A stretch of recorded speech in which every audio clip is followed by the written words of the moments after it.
bless the great state of Iowa.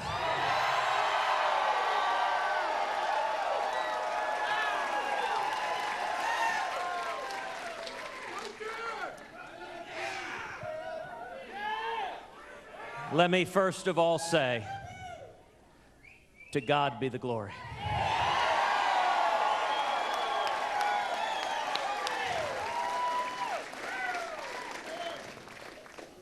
Tonight is a victory for the grassroots.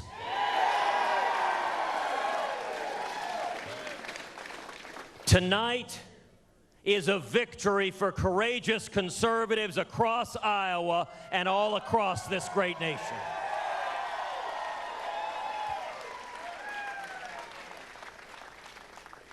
Tonight, the state of Iowa has spoken.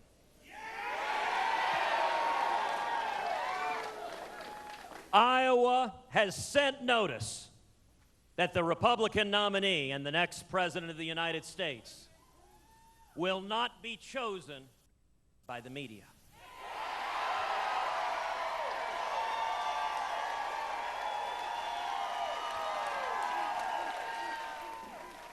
Will not be chosen by the Washington establishment.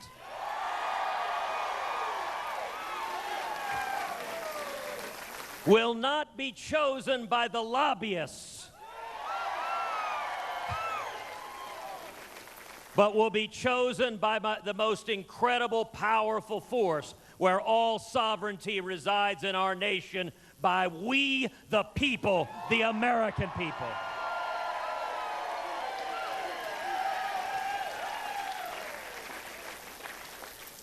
Tonight, thanks to the incredible hard work of everyone gathered here, of courageous conservatives across this state, we together earned the votes of 48,608 Iowans.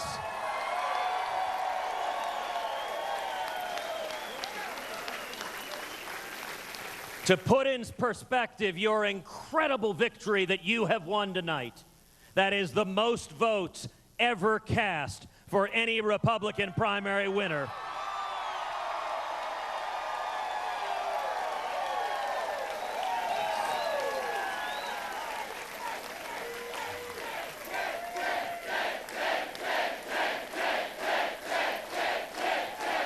Tonight is a victory for millions of Americans who have shouldered the burden of 7 years of Washington deals run amok. Tonight is a victory for every American who's watched in dismay as career politicians in Washington in both parties refuse to listen and too often fail to keep their commitments to the people.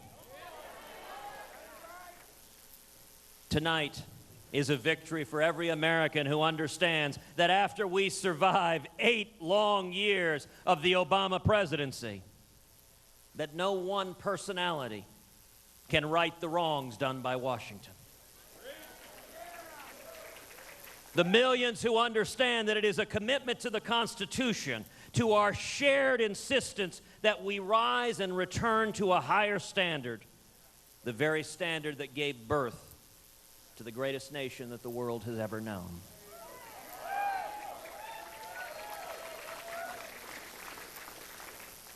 To the revolutionary understanding that all men and all women are created equal. That our rights do not come from the Democratic Party or the Republican Party or even from the Tea Party. Our rights come from our Creator.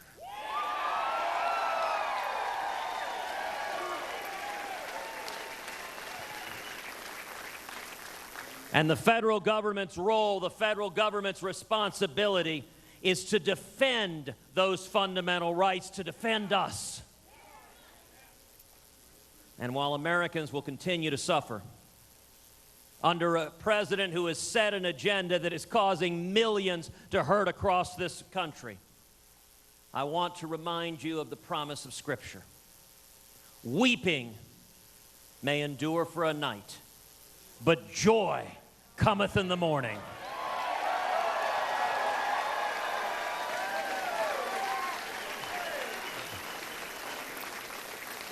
Tonight, Iowa has proclaimed to the world, morning is coming.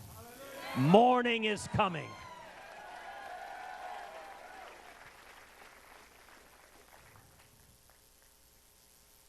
From day one, this campaign has been a movement. From millions of Americans across this country to organize, to rally, to come together. Whatever Washington says, they cannot keep the people down. And tonight is a testament to the people's commitments, to their yearnings to get back to our core commitments, free market principles, constitutional liberties, and the Judeo-Christian values that built this great nation.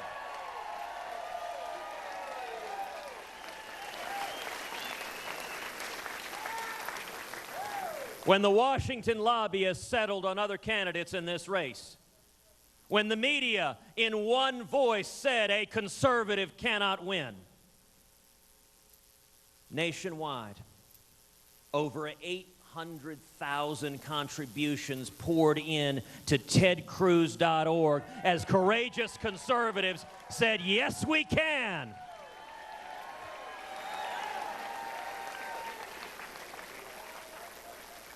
$800,000 contributions at tedcruz.org with an average contribution of $67. That is the power of the grassroots.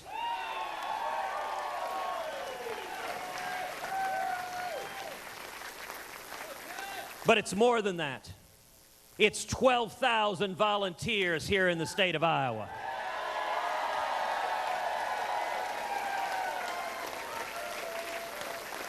It's over 200,000 volunteers all across this great nation.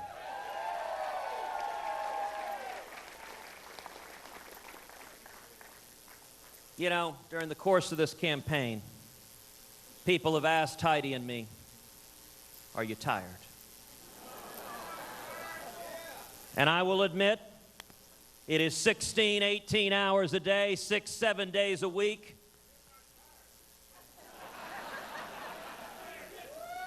We are not tired at all.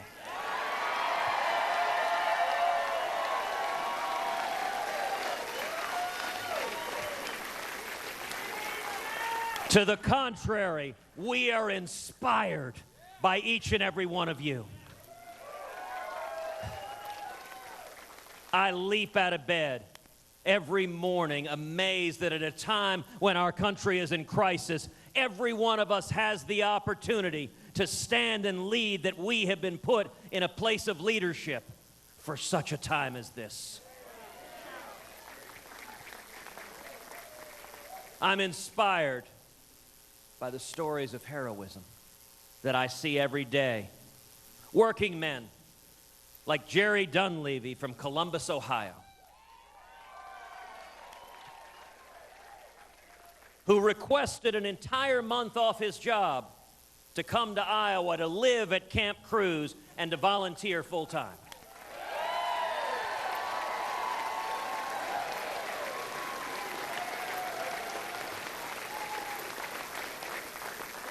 When his employer refused to give him the time off, Jerry quit his job and came anyway.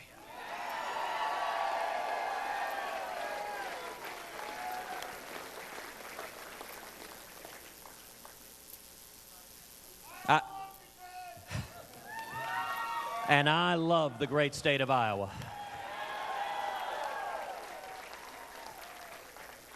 I'm inspired by people like Elliot Gazer and Josh Hammer, students at the University of Chicago, who spent their winter break at Camp Cruz. But they didn't stop there. They came back this weekend. They hit the phones and they hit the pavement, campaigning so that students across this country, upon graduation, rather than having mountains of debt, will instead have 2, 3, 4, 5 high-paying job offers and a chance at the American dream.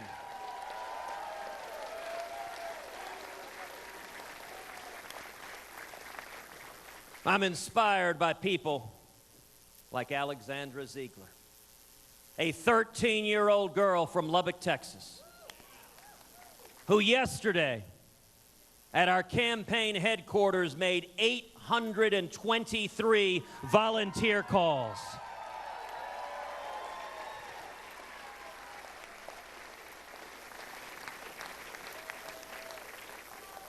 That has always been the strength of this campaign.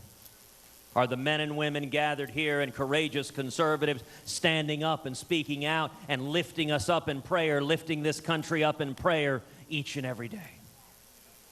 And let me say, our leadership team, our Iowa State Chairman, Matt Schultz, what an extraordinary job.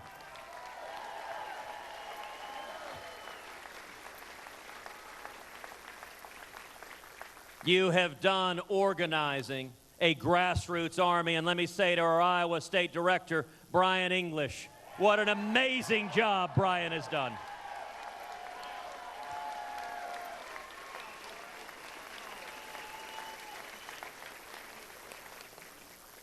And to our national co-chairmen, Bob Vanderplots and Steve King.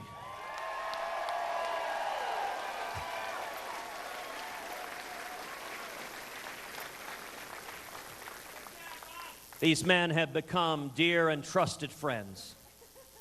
They are warriors. They are men of principle. They stand and speak the truth. They stand to defend their values. And let me tell you, these leaders, day after day, week after week, have been crawling under broken glass with knives between their teeth.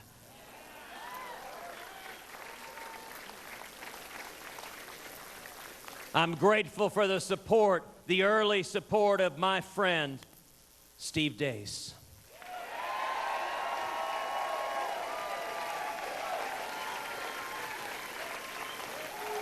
We're grateful for the over 150 pastors across the state of Iowa who joined our team to energize people of faith.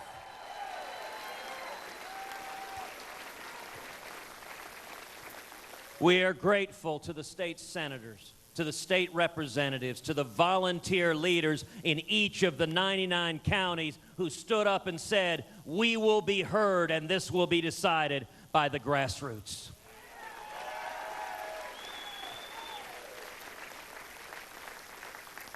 And then I am so grateful to national leaders, people like Dr. James Dobson and Tony Perkins and Phil Robertson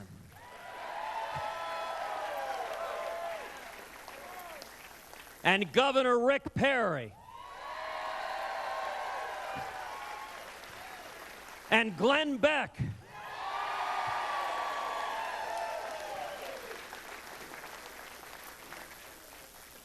leaders who have stood and led, bringing together and coalescing conservatives here in Iowa and all across the country. You want to know what scares the Washington cartel? Actually, not remotely. I don't scare them the tiniest bit. What scares them is you.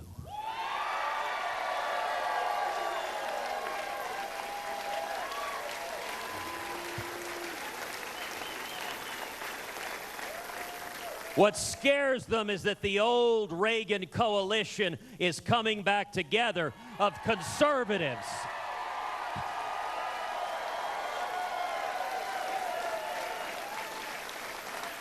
We're seeing conservatives and evangelicals and libertarians and Reagan Democrats all coming together as one, and that terrifies Washington, D.C.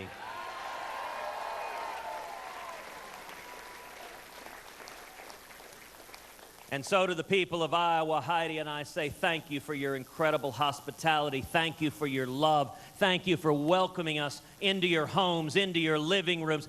Thank you for welcoming my father to preach from the pulpits of your churches.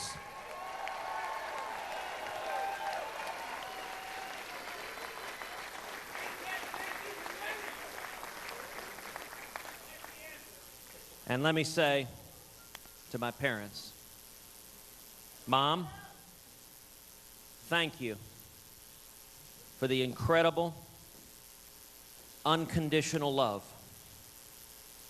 that you have given me every day of my life, the knowledge that whatever I might do, whatever I might say, that my mother loves me.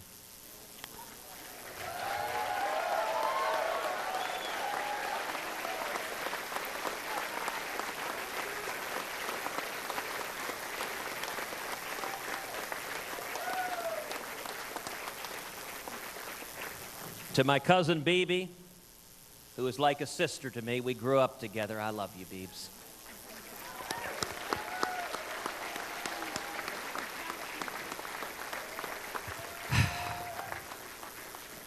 And to my dad,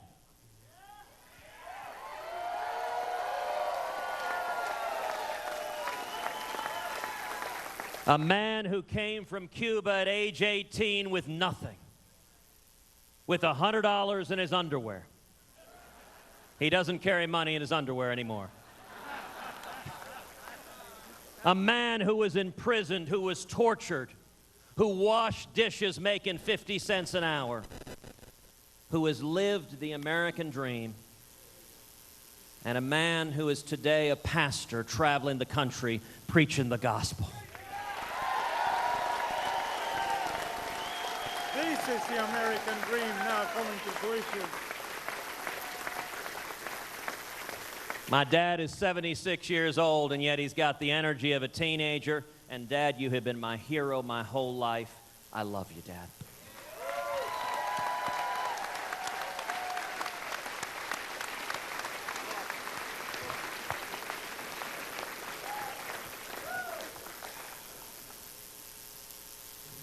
When the sun rises tomorrow, this campaign will take the next step. We will continue to campaign the same way, sitting down person to person, leader to leader, VFW Hall to Dunkin' Donuts, returning to the great state of New Hampshire.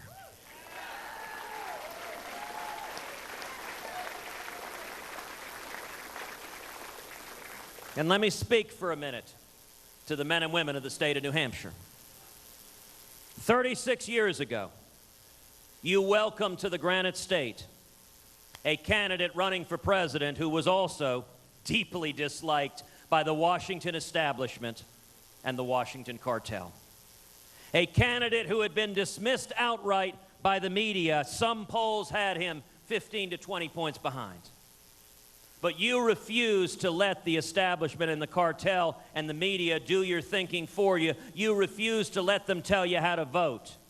You wanted a candidate who didn't adopt his positions because of the latest opinion polls, but instead because of a deep and underlying conservative philosophy that grounded him so that he knew exactly what he believed, exactly what the principles were that built this great nation.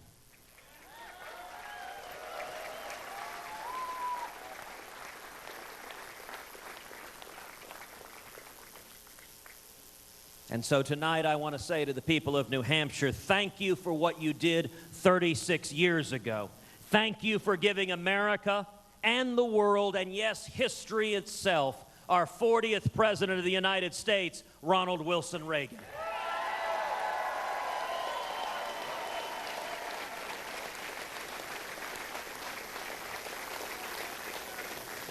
And I ask the people of New Hampshire and the people of South Carolina and the people of Nevada, and the people of the Super Tuesday states on March 1st.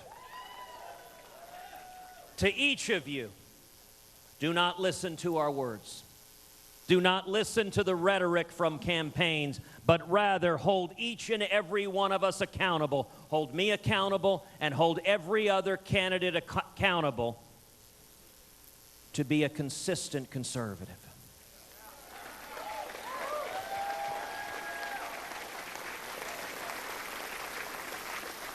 If you want a candidate to repeal Obamacare, then support a candidate who has led the fight to repeal Obamacare.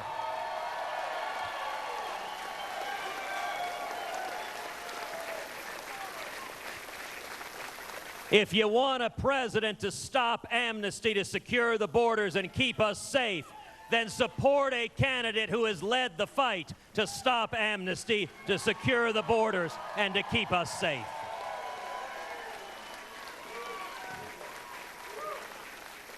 If you want a candidate to support life and marriage and religious liberty, then support a candidate who has spent decades of his life fighting to defend life and marriage and religious liberty. If you want a candidate to defend the Second Amendment right to keep and bear arms,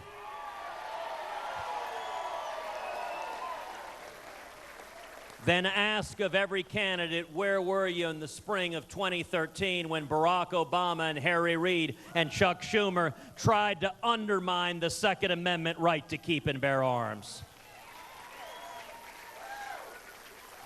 If you want a candidate who will stand unapologetically with the nation of Israel,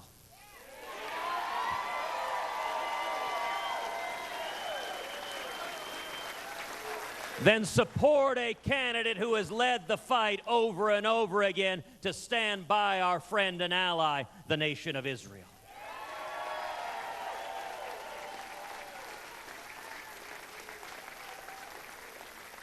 And if you want a commander-in-chief who will fulfill the most solemn obligation of the president to keep this nation safe, then support a candidate who has demonstrated the commitment, the judgment, the experience, the clarity of vision to identify our enemy, to call it by its name, radical Islamic terrorism.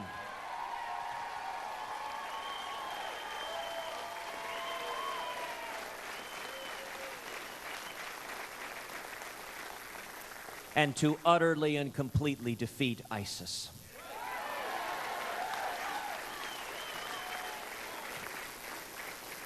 If I am elected president, every militant on the face of the planet will know if you go and join ISIS, if you wage jihad on the United States of America, if you attempt to murder innocent Americans, you are signing your death warrant.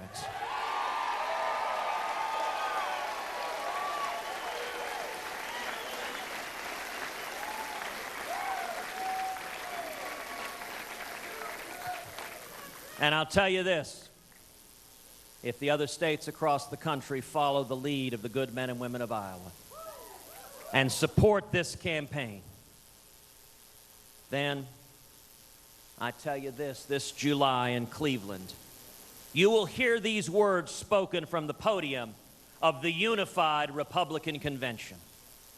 Tonight, I want to say to every member of the Democratic Party who believes in limited government, in personal opportunity, in the United States Constitution, and a safe and secure America, come home.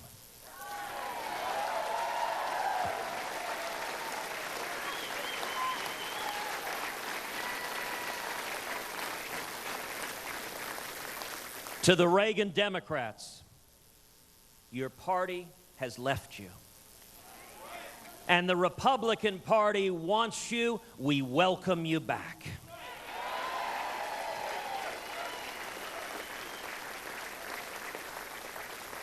Because together this year, Republicans and the Reagan Democrats can send an unmistakable message. The message of a Reagan-like landslide that once and for all will drive the liberal elites and the Washington cartel into the Potomac and out to sea, never to be seen again.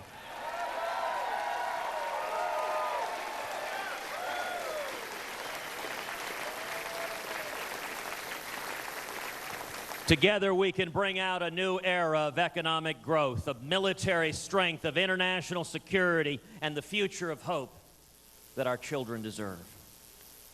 If we commit to do more than hope, if we aspire to govern by a higher standard, a standard that transcends political party and race and gender and income, and to everyone that is tired of a president that divides us daily on racial lines, on ethnic lines, on religious lines, on gender lines, on socioeconomic lines, we will have a president that once again seeks to bring us together and unite us on our shared values of who we are as Americans.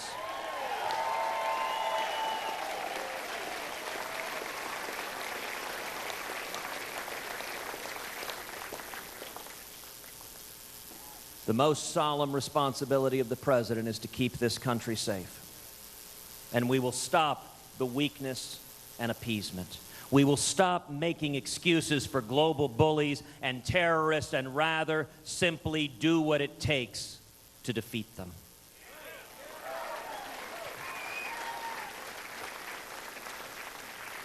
I give you my solemn promise. We will finally secure the borders and end sanctuary cities.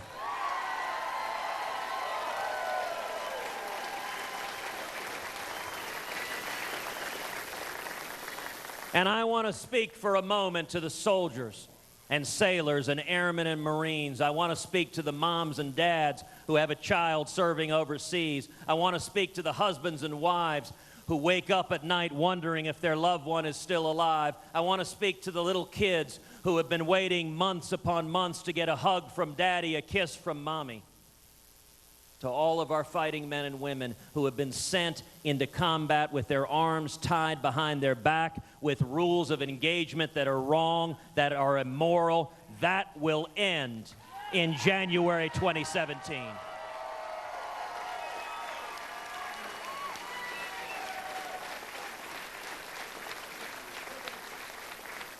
You will have a commander-in-chief who finally has your back.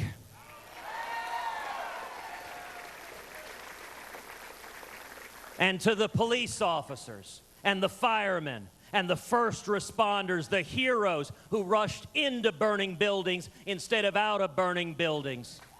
The last 7 years of having a president, having an attorney general that demonizes you, that vilifies you, that sides with the criminals and looters instead of the brave men and women of law enforcement, that will end on January 20th, 2017. And from here, we're going to take you to Senator Bernie Sanders with his supporters.